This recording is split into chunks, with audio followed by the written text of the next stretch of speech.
시청자 여러분 안녕하십니까. 최충웅입니다. 지난 10월 25일 발생한 KT 먹동 사태는 인재로 밝혀졌습니다. 과학기술정보통신부는 KT 부산지사에서 장비를 교체하던 작업자가 실수로 명령어 단어 하나를 누락했기 때문이라고 밝혔습니다. 이번 KT 먹통 사고는 약 89분 동안 이어진 사태로 경제적 피해와 사회적 혼란은 어마어마합니다. 나라 전체가 마비되는 큰 불평과 충격을 받았습니다.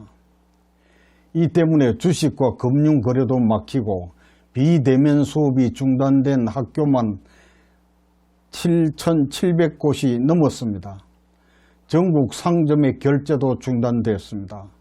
모든 기업의 업무 시스템이 멈췄고 더구나 생명이 위독한 환자의 병원 진료도 멈췄습니다.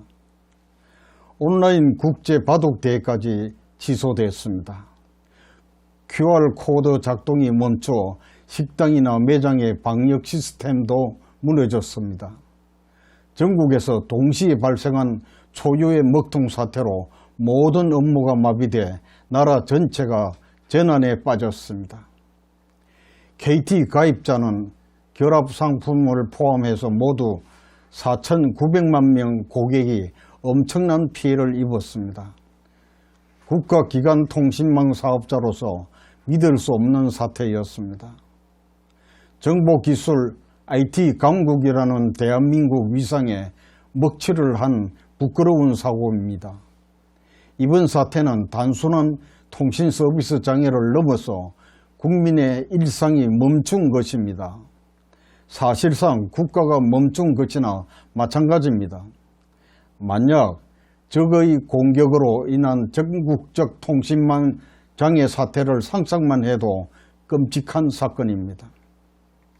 KT 통신 장애 원인을 처음에는 외부의 디도스 공격이라고 했다가 오후에 다시 라운팅 오류, 즉 네트워크 경로 설정 오류라고 말을 바꾸며 갈팡질팡했습니다. KT의 통신사고는 처음이 아닙니다.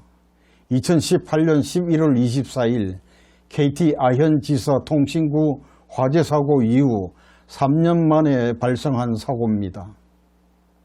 당시 KT는 피해 가입자들에게 피해 보상 조치를 취하면서 통신재난사고 재발을 철저히 막겠다고 약속했습니다.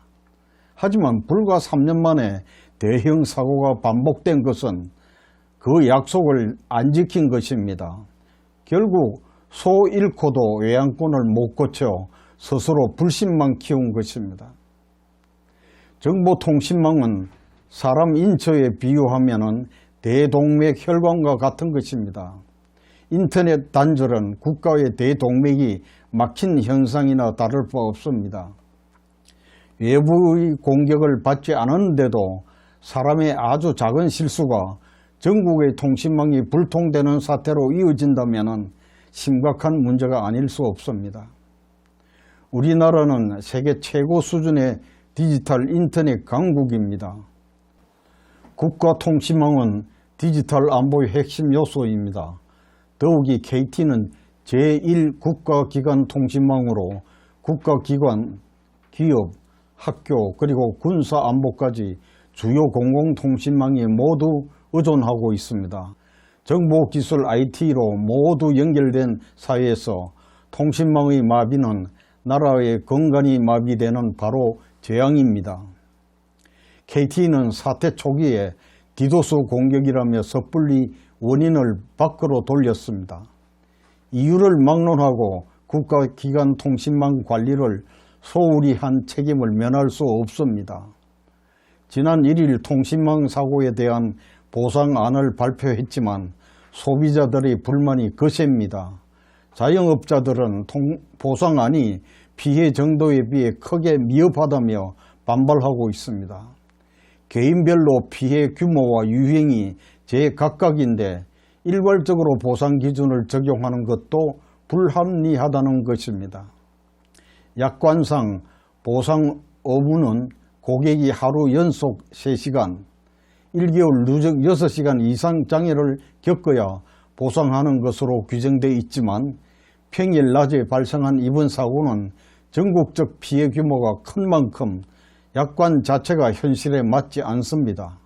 합리적이고 실효성 있는 개정이 요구됩니다. 국가기관 통신망은 국민의 삶과 직결되어 있습니다. 현대는 모든 것이 연결된 초연결 사회입니다.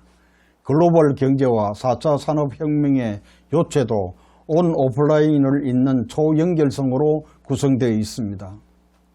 이 연결고리가 끊어지면 캄캄한 디지털 암흑 속에 갇히고 시스템 붕괴뿐 아니라 생명과 재산 피해와 안보 위협에 빠지게 됩니다. 이번 사고는 KT의 안이하고 부실한 통신망 관리가 불러온 전형적인 인재였습니다. 국가기관 통신망이 마비된다는 것은 국가재난사태이며 국가의 심각한 위기를 초래할 수 있습니다. 정부는 KT를 포함해서 국가통신망 전체의 안전실태를 재점검하고 실효성 있는 개선점을 찾아야 합니다. 현대사회의 생명줄인 통신망에 대해 국민들이 불신하고 불안하지 않도록 민생과 안보 차원에서 만전의 계기가 되기를 기대합니다. 지금까지 시청하신 내용은 내외뉴스통신 홈페이지와 유튜브 채널에서 언제든지 다시 시청하실 수 있겠습니다. 시청자 여러분 감사합니다.